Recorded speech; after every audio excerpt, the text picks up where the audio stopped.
Mga kababayan, magandang araw po ng Sabado, August 8 na po, 2026. Meron po tayong pinaka-latest na weather update sa lagay ho ng ating panahon.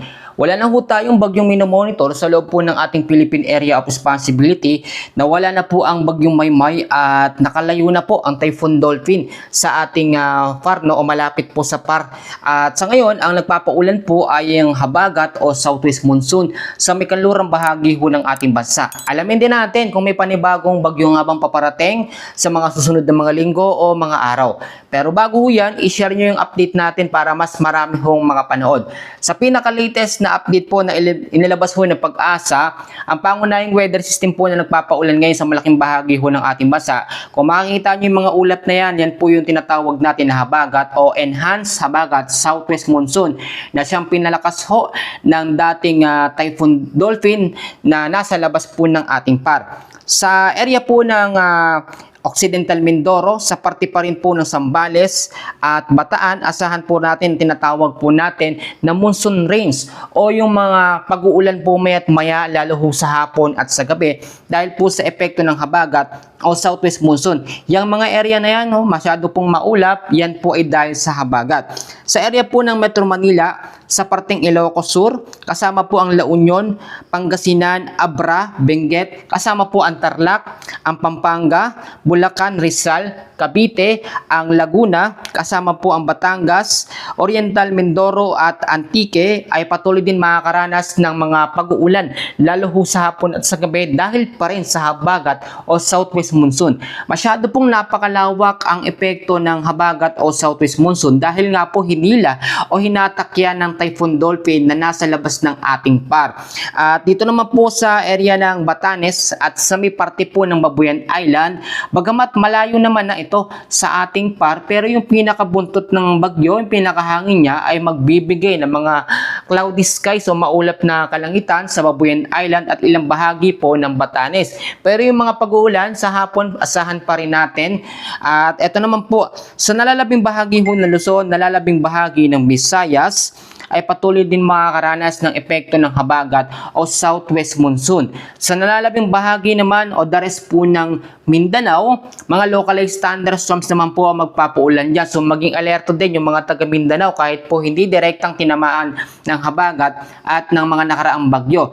Ngayon, gaano ba katagal ang magiging epekto ng habagat o southwest monsoon? Kasi marami hong nagsasabi, nakakaperwisyo na raw po yung mga tuloy-tuloy na mga pag-ulan, hindi daw po sila sampay ng sinampay, tapos bumabaha na sa area nila. Actually, sa iba perwisyo yung tubig, pero sa ilang bahagi po ng Metro Manila, sa ilang bahagi ng Bulacan, is blessing po talaga yung mga pag-ulan dahil tuyong-tuyo tayo ng mga nakarang mga linggo.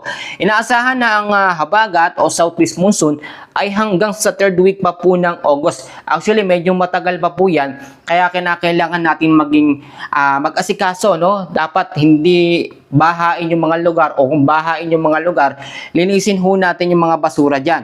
Ngayon, alamin naman natin yung dami ng mga pag-uulan na idudulot po ng habagat o southwest monsoon sa may kanlurang bahagi ho ng ating bansa. Kitang-kita naman natin, hanggang dito nga umaabot ho yan.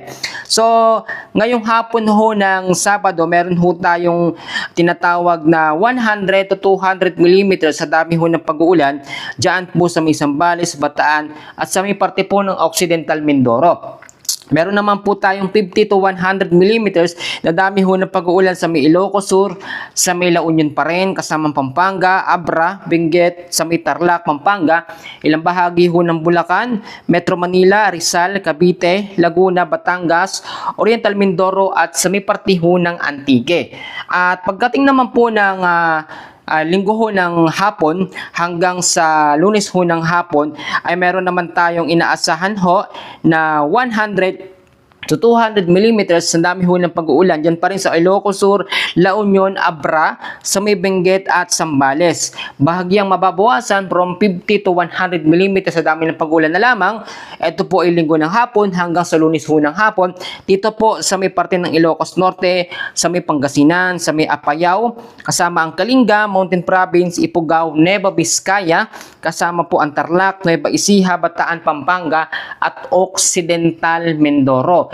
Ito pong habagat ay nandito pa rin sa tinatawag natin na peak season niya. which is hanggat wala pong easterlies o balinsang hangin, tuloy-tuloy ang epekto nito. Pero ganito po, hihina naman ang habagat o mangyayari naman po yung tinatawag natin na monsoon break o yung pansamantalang paghina o pagkawala ng habagat kapag wala pong bagyong pumasok sa loob ng 3 hanggang 5 araw. Pero naglabas ho kasi ang pag-asa na tinatawag ho natin na tropical cyclone threat potential. At doon po sa tinatawag natin na tropical cyclone threat potential, may panibagong sama ng panahon, no? Development ng LPA na manggagaling sa may bandang silangan.